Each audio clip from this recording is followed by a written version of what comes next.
Magandang araw sa inyo mga bayo. Welcome back ulit sa ating channel. At sa video ito, update lang tayo sa FIBA World Cup group stages mga bayo. No? Natapos na yung group stage and pasok na yung mga ibang teams sa round of 16. So narito yung mga teams na magkakaharap-harap at mapasok na sa round of 16. So simulan natin mga bayo sa group I. Okay, so dito sa group I, merong Serbia, Dominican Republic, Italy at Puerto Rico. So ang magkaharap dito, Serbia at Italy, and Dominican Republic at Puerto Rico.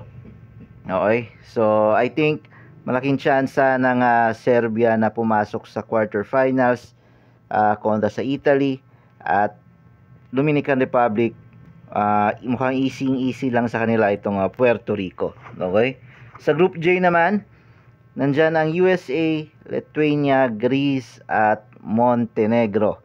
So ang mga kalaban ng USA mga ba is Montenegro, ang team ni Vucevic, and then ang Lithuania naman mga kalaban ng Greece, na nandyan yung kapatid ni Giannis Antetokounmpo. Okay, sa group K naman nandyan ang Slovenia, Germany, Australia at Georgia. Okay, so ang Slovenia makakaharap nila ang Australia. Ito, napakagandang match up nito mga bay.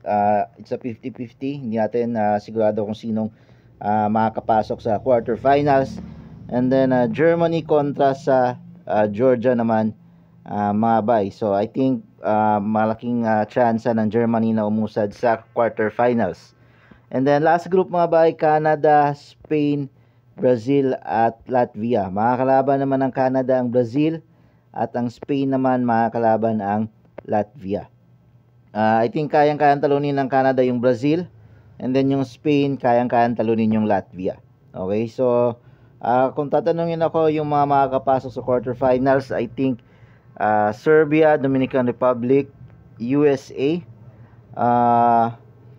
Lithuania, okay, and then dito hindi ko sigurado between Slovenia and Australia. Dito Germany pasok, and then Canada and Spain. Dito lang tayo mahirapan sa Slovenia at Australia mga bay, dahil napakagandang match up niyan. Siguradong 50-50 yan, close fight yan. So yan yung mga teams na posibleng pumasok sa quarterfinals ng FIBA World Cup 2023. Yun lang mga bay, maraming salamat sa panonood.